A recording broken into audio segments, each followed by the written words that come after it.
It's like a nothing special like breakfast in bed. All right, wake up and see that nice orange juice, your coffee, some fruits, some toast, some scrambled eggs. Let me finish. I'm sorry. Okay. Yes, sir. You locked on to the Queen for a song with FM 99.9. It's now 15 minutes after the hour of 12 p.m. At this time, we present to you our midday news coming to you with the kind compliments of course, St. Vincent's Limited. 99.9, the heart and soul of St. Vincent and the Grenadines. We FM is SVG.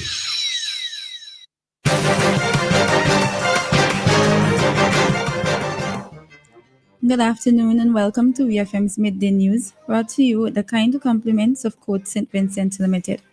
Experience Carnival with Quartz Ready Cash. Enter to win $10,000 cash when you take a loan for $3,000 or more. Get the cash to purchase event tickets and costumes. All you need to apply is your ID, payslip, recent job letter, proof of address, and 2 references. No security required. Flexible payment terms, quick approval, and hassle-free. Visit us in-store or apply online at www.quartz.com. Quartz Ready Cash. Ready when you are. Promotion ends June 30th, 2025. Normal criteria and special conditions apply.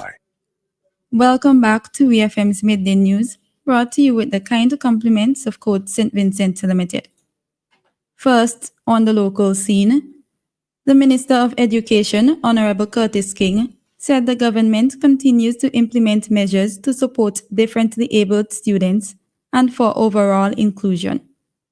Speaking with the API, Minister King said the excellent performance of Thomas George, a student of the School for Children with Special Needs, is no surprise. He noted that the government has undertaken several initiatives to boost the ability and capacity of children with different abilities to perform in the education system. These include an extensive inclusive program at the Fairhall Government School and the pilot project on Bequia. The Education Minister added that differently abled students are currently attending primary and secondary schools throughout the country, and these students are performing well. Minister King further stated, the government is determined to ensure that all children are placed in the right environment and given the necessary support which will allow them to perform. Minister of Health, Wellness and the Environment, Honorable St. Clair Jimmy Prince, says the government of St. Vincent and the Grenadines, in collaboration with the Central Water and Sewage Authority, CWSA, has adopted several critical strategies to enhance water supply and sustainability, especially in the wake of recent disasters.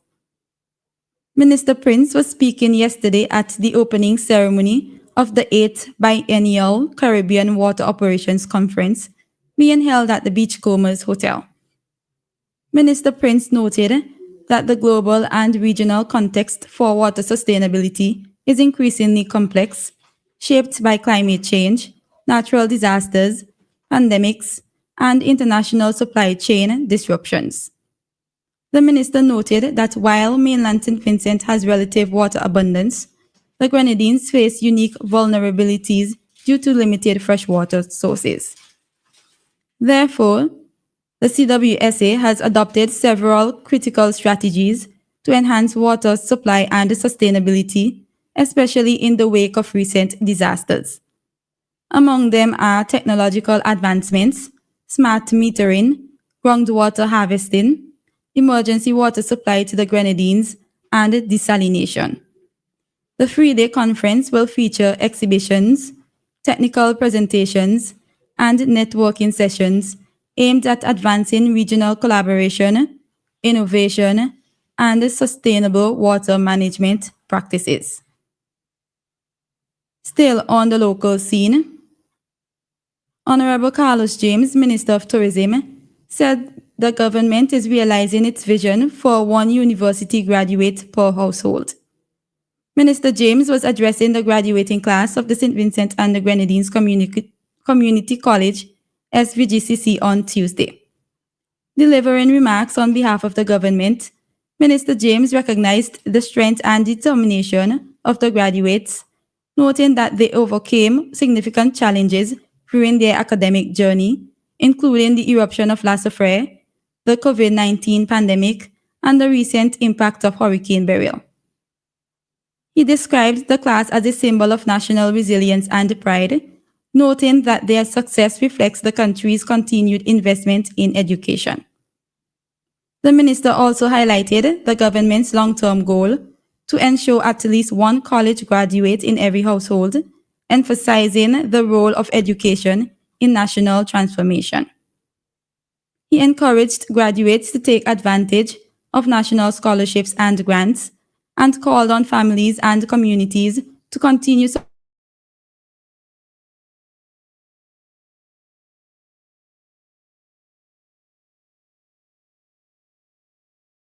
supporting the development of the nation through education.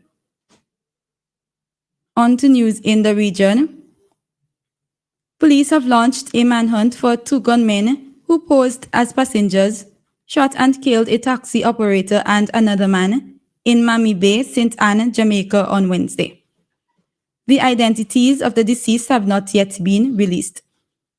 Reports are that shortly before 2 p.m., two men boarded a Toyota Probox motorcar that was being operated as a taxi in St. Anne's Bay.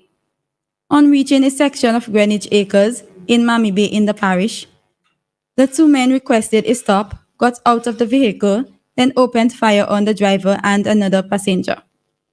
Unconfirmed reports are that a third person was shot during the incident. The two victims reportedly succumbed to their injuries on the spot, while the suspects ran from the scene and entered a waiting motorcar that sped off. Police are yet to establish a motive for the attack. The Royal Anguilla Police Force, RAPF, has launched an investigation into recent maritime incidents following reports of unsafe practices in the territory's coastal waters and issued a stern warning to vessel operators. The police announced that multiple incidents involving dangerous vessel operations have prompted increased enforcement efforts, with authorities expressing concern over risks to passengers and other maritime users around the island. The operation of vessels is governed by the Merchant Shipping Act of Anguilla, which outlines clear safety standards, navigation rules, and operational requirements. According to the police statement, non-compliance with these provisions may result in prosecution, fines, imprisonment, and the detention or removal of vessels deemed unsafe or unlawfully operated. The RAPF emphasized that its marine unit is actively monitoring coastal and near-shore marine activity as part of increased efforts. The authorities warned that any individual found in contravention of the Act will face the full extent of enforcement under the law. Vessel operators are reminded to operate only seaworthy and properly equipped vessels, comply with speed and navigation rules, use appropriate lighting and safety equipment, and to never operate vessels under the influence of alcohol or drugs. On the international scene, at least 8 persons were killed and 400 injured as thousands took to the streets in a day of protest across Kenya against President William Ruto's government. Police clashed with protesters in the capital, Nairobi, and other cities, exactly a year from the wave of deadly anti-government demonstrations that hit the nation in 2024.